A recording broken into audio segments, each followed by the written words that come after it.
Loan साहब ने 3 रोजा कन्वेंशन में बढ़ चढ़ कर हिस्सा लिया। उनके ईमान अफरोज खिताब ने कन्वेंशन के शुरका के खून को गरमा दिया था और उनकी तकरीर के दौरान मुसलसल नारे बुलंद होते रहे। चौथे रोज जब वो अमेरिका जाने के लिए मरकज से रुखसत हो रहे थे तो लश्कर इस्लाम से वाबस्ता करीबन तमाम मुजाहिद उनको रुखसत करने के लिए वहां मौजूद थे।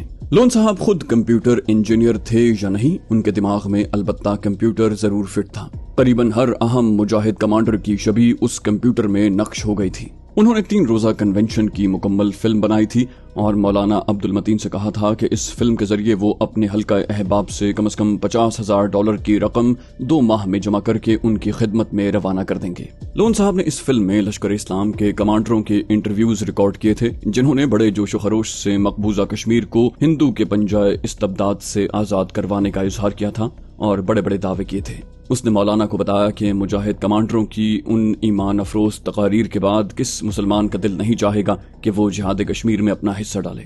गुलाम रसूल लोन अपना काम मुकम्मल करके अमेरिका वापस लौट गया। अमेरिका पहुंचने के करीबन 1 हफ्ते के बाद उसने मौलाना को फोन करके बताया कि कन्वेंशन पर तैयार करता वीडियो फिल्म के बहुत मस्बत असरात मुरतब हुए हैं और उसने यहाँ के मुसलमानों को बहुत मुतासिर किया है। लोन ने बताया कि उसने ये फिल्म गैर मुल्की मुसलमानों को भी दिखाई है, जिन्होंने फंड्स भी दिए हैं। लोन साहब ने बताया कि वो मौलाना अब्दुल मतीन के दौरे अमेरिका का बंदोबस्त कर रहे हैं। मौलाना को न्यूयॉर्क बुलाकर वो उन्हें कम से कम $50,000 जहाद फंड पेश करेंगे।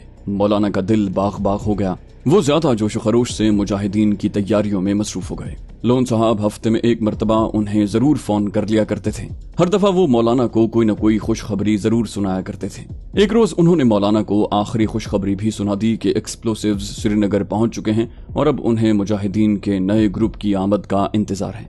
मौलाना अब्दुल मतीन के लिए ये सब कुछ ताइद गैबी था। लोन साहब की शक्ल में उन्हें एक हीरा हाथ लग गया था। यूं तो जिहाद कश्मीर से हर मुसलमान की जज्बाती वाबस्तगी थी, लेकिन गुलाम रसूल लोन ने तो जैसे तन मन धन सब कुछ ही जिहाद के लिए वक्फ कर दिया था। उन्हें उम्मीद थी कि लोन की मदद से वो मकबूजा कश्मीर में कोई बड़ा एक्शन करने में जरूर कामयाब हो जाएंगे। अगले 15 रोज के बाद एक दिन लश्कर इस्लाम के मुजाहिद बेस कैंप से मकबूजा कश्मीर में दाखिल हो रहे थे। वो तादाद में 5 थे और हैरत अंगेज तौर पर बगैर किसी मज़ाहमत के 2 रोज में अपनी मंजिल मकसूद श्रीनगर पहुंच चुके थे, जहां न्यूयॉर्क से गुलाम रसूल लोन खुद उनके इस्तकबाल के लिए आया हुआ था। मुजाहिद ग्रुप कमांडर मकामी था। वो उन्हें सीधे उसी ठिकाने पर ले गया जहां पहुंचने की हिदायत मरकजी जमात की तरफ से की गई थी। मंसूबे के मुताबिक उनका इस्तकबाल गुलाम रसूल लोन ने किया। उस वक्त शाम ढल रही थी। लोन ने उनकी खातिर मदारत में कोई कसर नहीं उठा रखी थी। सादलो मुजाहिद उसकी चिकनी चुपड़ी बातों में आकर उसे अपने मुस्तकबिल के सारे मंसूबों से आगाह करते चले गए, जिसमें मकामी मुजाहिदीन और पनाहगुज़ीन भी शामिल थे। रात के पहले पहर ही लोन ने उन्हें यहाँ से दूसरे महफूज मकाम तक पहुँचाने के लिए अपनी वैन में बिठा दिया। उसने बतौर एहतियात वैन का दरवाजा बाहर से लॉक कर दिया था। ये डिलीवरी वैन थी जो चारों तरफ से बंद थी और खास मकासद के लिए रखी गई थी। वैन के अंदर बैठे लश्कर इस्लाम के मुजाहिदीन को इल्म नहीं था कि उनके साथ क्या होने वाला है। उनके हथियार लोन साहब ने पहले ही बाहिफाजत उनके हाइड आउट तक पहुंचाने के बहाने हथिया लिए थे और अब वो खुद एक महफूज मकाम की तरफ जा रहे थे। एक जगह बिलाखिर वैन रुक गई और उसका दरवाजा खोल दिया गया, लेकिन ये क्या, बाहर निकलने पर उनका इस्तकबाल भारतीय फौज के कमांडोज ब्लैक कैट्स ने किया। दर्जनों की तादाद में वो उनकी तरफ राइफलें ताने खड़े थे। मुजाहिद कमांडर के मुंह से बेख्तियार निकला धोखा और वो अल्लाह अकबर का नारा लगाकर भारतीय कमांडोज पर टूट पड़े। कमांडोज ने उनके 2 साथियों को तो उनकी आंखों के सामने ही मार डाला और बाकी तीनों को आंखों पर पट्टी और हाथ कमर के पीछे बांधकर जीपों में डालकर किसी और जगह ले गए। मौलाना अब्दुल मतीन को बेचैनी से मुजाहिदीन के खैरियत से पहुंचने की इत्तला का इंतजार था, लेकिन 1 हफ्ते तक जब कोई इत्तला नहीं मिली तो उन्होंने श्रीनगर अपने मरकज से राब्ता कायम किया, जहां उनका राब्ता ही न हो सका। मौलाना ने न्यूयॉर्क खान साहब को फोन किया तो उन्होंने बताया कि मौलाना से मुलाकात के बाद लोन साहब ने बमुश्किल 8-10 रोज उनके हमसाये में कयाम किया था, जिसके बाद उनका तबादला किसी दूसरे शहर में हो गया और उनका कोई राब्ता भी न हो सका। यूं भी अमेरिका जैसे मसरूफ मुल्क में किसी के पास इतना वक्त कहाँ है कि अपने हमसायों से राब्ते रखता फिरे। वो तो कभी अचानक सरे राह मुलाकात हो जाती थी। मौलाना का माथा ठनका, लेकिन उन्होंने अभी तक कोई गलत राय कायम नहीं की थी। 3-4 रोज मजीद गुजर गए। मौलाना की परेशानी रोज बरोज बढ़ती चली जा रही थी। जमात के बाकी लोग भी मुस्तरिब थे, क्योंकि सरहद पर झड़प की इत्तला भी नहीं मिली थी और न ही दूसरी मुजाहिदीन तंजीमों की तरफ से कोई खबर आई थी।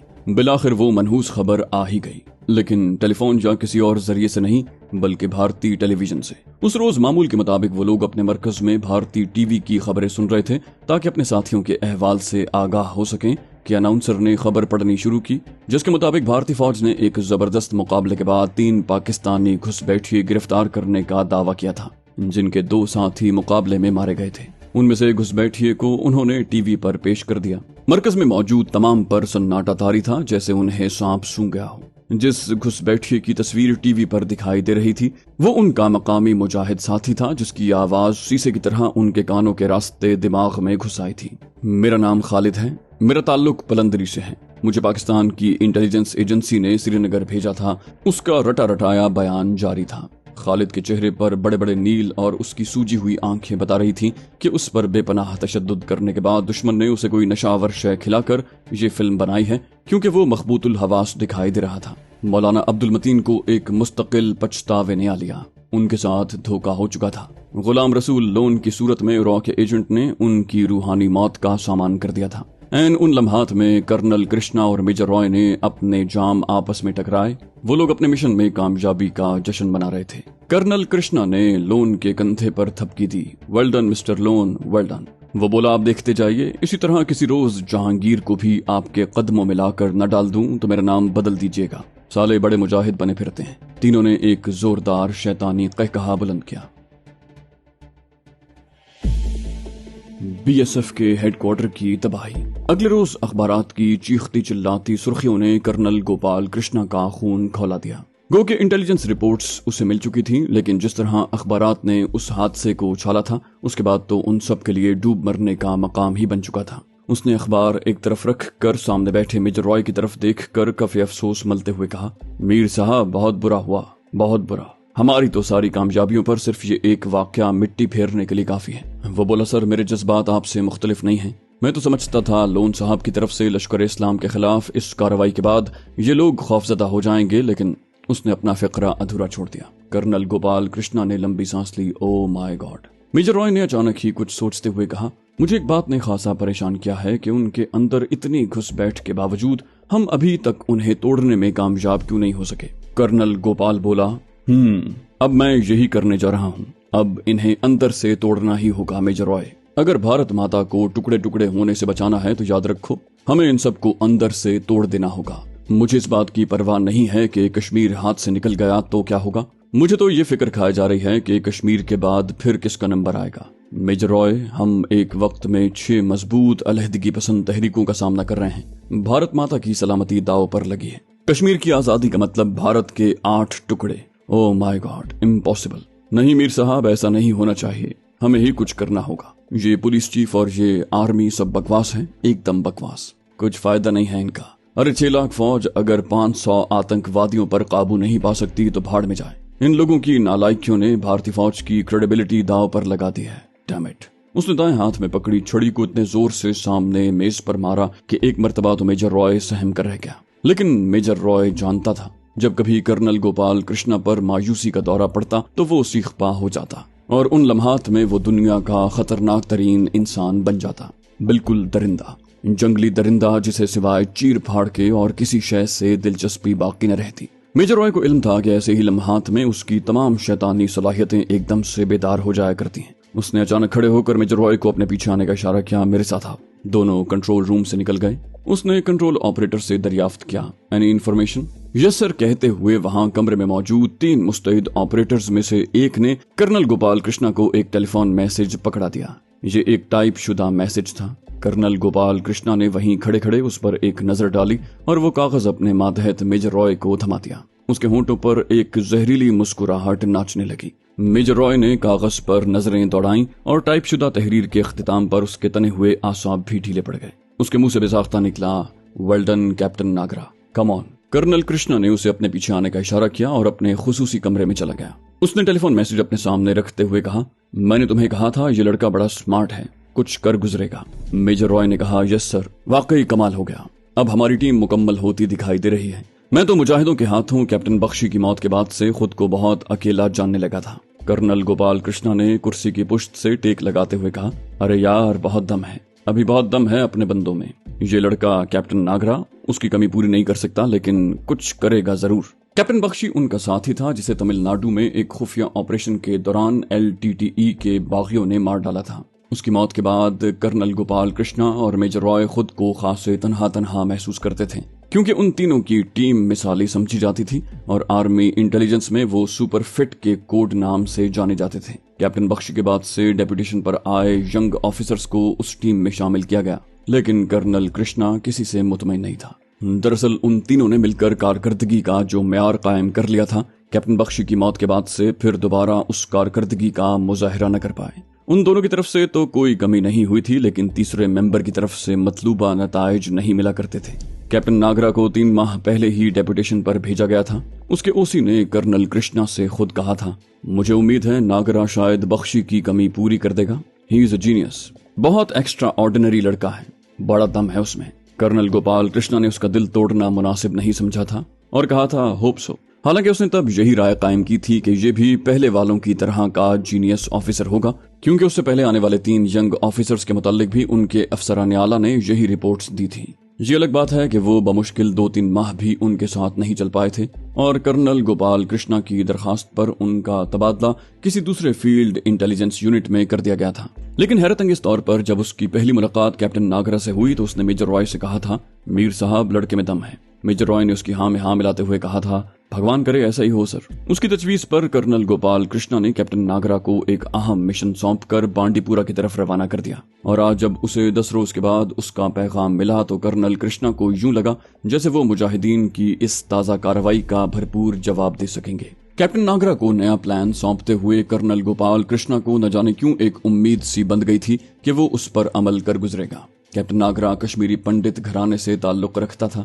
जम्मू में पैदा होने वाले कैप्टन नागरा की तरबियत भी उसकी वालिदैन ने रिवायती कश्मीरी अंदाज और रिवायात के मुताबिक की थी और आर्मी में कमीशन हासिल करने के बाद उसे ज्यादा तो मकबूजा कश्मीर, लद्दाख और चीन के सरहदी इलाकों में ही रहने का इत्तेफाक हुआ था। भारतीय फौज के महकमा जासूसी में उसकी आमद भारतीय महकमा जासूसी के लिए नेक शगुन ही था। कैप्टन नागरा ने जिन दिनों कमीशन लिया, कश्मीर में जिद्दोजहद आजादी ने नई करवट ली थी और जैसे जैसे वो महकमाना इम्तिहानात पास करके आगे बढ़ता गया, तहरीक आजादी भी अपने नुक्ता उरूज की तरफ गामजन रही। उसे मुसलमानों से नफरत विरसे में मिली थी। उसके पंडित वालिद गो के एक सरकारी महकमे में आला ऑफिसर थे, लेकिन अपनी रिवायत की पासदारी ने उन्हें कभी जम्मू से बाहर न निकलने दिया। उसके वालिदैन अक्सर गिला किया करते थे कि उन्हें श्रीनगर से मजबूरन हिजरत करके जम्मू आना पड़ा था, क्योंकि मुस्लिम अक्सरियती इलाके में रिहाइश उनके लिए मुस्तकबिल में खतरात पैदा कर सकती थी। कैप्टन नागरा कभी कभी सोचता था कि उसके वालिदैन ने भले वक्तों में जम्मू को अपना मुस्तकर बनाने का फैसला किया था, क्योंकि गुज़श्ता 6 माह में उनके दर्जनों रिश्तेदार श्रीनगर से महाजिर होकर जम्मू और दिल्ली में डेरे लगा चुके थे। उन्होंने कश्मीरी मुजाहिदीन के मजालिम की ऐसी खुद साख्ता कहानियां इख्तरा की थी, जिन्होंने कैप्टन नागरा के दिल में उनके खिलाफ पहले से मौजूद इंतकाम की आग को दोचंद कर दिया था। अपने कॉलेज के जमाने ही से उसका आना जाना श्रीनगर में लगा रहता था। उसकी एक वजह तो कॉलेज के मुख्तलिफ तफरीही ट्रिप थे और दूसरी अहम वजह उसके रिश्तेदारों की श्रीनगर में मौजूदगी थी, जो अब एक एक करके अपने घर बार छोड़कर यहाँ आ गए थे। कैप्टन नागरा ने मुजाहिदीन की इस लड़ाई को अपनी जाती जंग में तब्दील कर लिया था और वो बाहर सूरत इस शोरिश का खात्मा चाहता था, ताकि दोबारा श्रीनगर समेत सारे कश्मीर पर भारतीय हुकूमत का मुकम्मल कंट्रोल कायम हो और वो श्रीनगर में इस ठाट बाट से जिंदगी बसर करें जैसे उनके आबाव अजदाद किया करते थे। मिलिट्री इंटेलिजेंस से उसकी तब्दीली जब से रॉ के उस खुसूसी विंग में हुई थी, उसने तब से ये महसूस करना शुरू कर दिया था कि अब उसे अपनी सलाहियतें उजागर करने और अपनी कारकर्दगी को 4 चांद लगाने का मौका मिलेगा। कर्नल नागरा ने उसे बड़ी अहम जिम्मेदारी सौंपी थी। उसे मुजाहिदीन के किसी भी बाअसर ग्रुप तक रसाई हासिल करके उनके ज़खायर का पता लगाना था, जिसके बारे में कर्नल नागरा का शैतानी ज़हन एक बड़े मंसूबे का आगाज करने वाला था। और 15 रोज की मेहनत के बाद उसने ये मुहिम सर कर ली थी। उसने बांडीपुरा में मुखबरों का जाल बुनकर मकामी बाअसर तंजीम अल अमर के उस हाइडआउट तक रसाई हासिल कर ली थी, जहां 2 रोज बाद बेस कैंप से ताज़ा गोला बारूद की खेप पहुंचने वाली थी। ये इत्तला 100% दुरुस्त थी और कर्नल गोपाल कृष्णा को इमरजेंसी मैसेज भेजने के बाद अब वो उसके अगले अहकामात का मुंतजर था। हेलीकॉप्टर की हंगामी परवाज के जरिए कर्नल गोपाल कृष्णा और मेजर रॉय उसके पास दोपहर के खाने पर पहुंच गए थे। कर्नल गोपाल ने दोनों को ब्रीफिंग देने के बाद कहा, हमें आज ही अपने मिशन का आगाज करना है। कैप्टन नागरा ने उसे यकीन दहानी के लहजे में कहा, ठीक है सर, आज ही होगा और आपकी मंशा के ऐन मुताबिक। कर्नल गोपाल कृष्णा ने गर्दन हिलाते हुए कहा, शाबाश नागरा माय बॉय, मुझे लगता है तुम बख्शी की कमी जरूर पूरी करोगे। नागरा ने कहा, थैंक यू सर, और दोनों पांव जोड़कर अपने बाजू झटके से बुलंद किया और उसे सैल्यूट करके बाहर आ गया, जहां उसका नायब सूबेदार इस इत्तला के साथ मौजूद था कि सेफ हाउस पर उसका मुखबर रशीद एक अहम इत्तला के साथ हाजिर है। नागरा अपनी जीप पर सेफ हाउस की तरफ चला गया। उसके अगले प्लान की कामयाबी का बहुत सा दारोमदार मुखबर रशीद की उस इत्तला पर भी था जिसके लिए उसने बतौर खास उसकी ड्यूटी लगाई थी। सेफ हाउस बांडीपुरा के शहरी इलाके से मुल्हिका मज़ाफाती इलाके में एक तिजारती फर्म के दफ्तर की आड़ में कायम था, जहां से बज़ाहिर फलों की तिजारत की जा रही थी। उस दफ्तर का सारा अमला रॉ पर मुश्तमिल था। ये रॉ की खुशकिस्मती थी कि अभी तक उनका ये ठिकाना मुजाहिदीन की नजरों से ओझल था। ये सब कश्मीरी नज़ाद हिंदू थे, लेकिन जहां वो मुसलमानों की हैसियत से क़याम पजीर थे। उन्होंने बागात का ठेका लेकर उनसे फल हासिल करके एक्सपोर्ट करने वाली कंपनी के मुलाजिमीन का रूप धार रखा था, और ये सारी कार्रवाई इतने हकीकी अंदाज में की गई थी कि उस पर झूठ का गुमान नहीं गुजरता था। जिस जीप में कैप्टन नागरा यहाँ पहुंचा था, ऐसी जीपें मकामी काश्तकार और बागबान आम इस्तेमाल किया करते थे, और उसने लिबास भी मकामी लोगों जैसा ही पहन रखा था। यूं भी होशियार इंटेलिजेंस ऑफिसर की हैसियत से उस पर फौजी होने का शक नहीं किया जा सकता था। रशीद को उसके साथियों ने बड़ी हिफाजत से रखा हुआ था। वो थोड़ी देर पहले ही यहाँ पहुंचा था, लेकिन क्या मजाल जो किसी को कानो कान भी खबर होने पाई हो। कैप्टन नागरा ने अपना सेटअप बड़ी होशियारी से तरतीब दिया था, जिसमें इस अमर को बतौर खास मलहूज़े खातिर रखा गया था कि किसी भी मरहले पर उसके साथियों में किसी की शख्सियत भी मशकूक न होने पाए। यही वजह थी कि वो अपने सोर्स से हमेशा बराह रास्त राब्ता रखता था। उसने आज तक अपना काम किसी और को नहीं सौंपा था। रशीद एक अलग और आरामदेह कमरे में बैठा था, जहां उसकी जरूरत की हर शय मौजूद थी। उसने अपने जिस्म को गर्म रखने के लिए यहां आते ही विस्की का एक पैग चढ़ा लिया। ऐसे ही लवाजिमात के लिए उसने ये लानती रास्ता इख्तियार किया था। कैप्टन नागरा ने उसके लिए शराब व शबाब का मुकम्मल एहतमाम कर रखा था और उसे कभी उन दोनों की कमी का एहसास नहीं होने दिया था। नागरा ने बेतकल्लुफी से उसके कंधे पर हाथ रखते हुए दरियाफ्त किया, हाँ भाई रशीद, क्या हाल है, क्या खबर है? उसने झूमते हुए कहा, साहब, आपने अगर रशीद से दोस्ती की है तो आपको इल्म होना चाहिए कि हम भी यारों के यार हैं। विस्की उसके दिमाग को चढ़ रही थी। नागरा ने उसको हल्लाशेरी दी, बोला, यार हम भी किसी मामूली ऐरे गैरे से दोस्ती के कायल नहीं। यहाँ तो हर दूसरा कश्मीरी काम करने के लिए तैयार है। तुम्हारा इंतखाब कुछ देख कर ही किया है ना? रशीद ने उसकी तरफ झुकते हुए सरगोशी के अंदाज में कहा, साहब, आज रात वो अपने घर में गुजारेगा। कैप्टन नागरा ने उसकी आंखों में झांक कर तस्दीक चाही, पक्की बात है ना? रशीद ने बड़े पुरएतमाद लहजे में कहा, एकदम पक्की बात है साहब, 16 आने पक्की। कैप्टन नागरा ने उसके हाथ बेकरारी से अपने दोनों हाथों में थामते हुए कहा, अगर ये खबर सही निकली तो तुम्हें मामूल से दुगना इनाम मिलेगा। रशीद बोला, सर, मैं खुद उसकी बीवी को लेकर आया हूँ। उसका मामू मेरा दोस्त है और हम दोनों उसे कुपवाड़ा से लेकर आए हैं। मैं चूंकि मुजाहिदीन के लिए काम करता रहता हूँ, ये लोग मुझ पर एतमाद करते हैं। मुझे कमांडर गुनाई के मामू ने बताया था आज वो अपने घर में रात गुजारेगा, इसलिए वो उसकी बीवी को लेने जा रहा है। सर, गुनाई करीबन 6 माह के बाद अपने घर आया है और उसकी बीवी को भी उसके वालिदैन ने किसी रिश्तेदार के घर में छुपाया हुआ था। आज दोनों मियाँ बीवी इकट्ठे हैं। नागरा बोला, वेल डन। उसने अपनी बेकाबू धड़कनों को बमुश्किल समेटा। हिज़्ब का मकामी कमांडर गुनाई आज रात अपने घर गुजारने जा रहा था, जिसका मतलब यही था कि उनके अगले मंसूबे की कामयाबी अभी से 100% यकीनी हो गई थी। नागरा बोला, तुम आज श्रीनगर निकल जाओ, मौज मिला करके 5-6 रोज के बाद आना। उसने कुछ सोचते हुए अपनी जेब से कुछ नोट निकालकर उसकी फैली हुई हथेली पर रख दिए। रशीद थोड़ी देर के बाद चला गया। उसके फरिश्तों को भी इस बात की खबर न हो सकी कि सेफ हाउस से बांडीपुरा तक रॉ ने उस पर कड़ी नजर रखी थी। कैप्टन नागरा अपने ऑपरेशन का आगाज करने से पहले इस बात की गारंटी चाहता था कि रशीद मुजाहिदीन की काउंटर इंटेलिजेंस की नजरों में तो नहीं आ चुका। अक्सर ऐसा हुआ था कि मुजाहिदीन अपने किसी साथी को खुद ही रॉ के जाल में फंसाकर उसे डबल क्रॉस कर लिया करते थे और भारतीय फौज को इस तरह की मुतअद्दिद कार्रवाइयों में जबरदस्त जानी नुकसान उठाना पड़ा था। तो दोस्तों, ये थी हमारी आज की एपिसोड। उम्मीद करते हैं आपको हमारी कहानी पसंद आई होगी। जाने से पहले इस वीडियो को लाइक कीजिए और शेयर करना मत भूलिए। कमेंट करके हमें बताइए कि आपको हमारी वीडियो कैसी लगी, और अगर अभी तक आपने इस चैनल को सब्सक्राइब नहीं किया तो इसे सब्सक्राइब कीजिए और बेल आइकन दबाकर ऑल नोटिफिकेशंस ऑन कर लीजिए।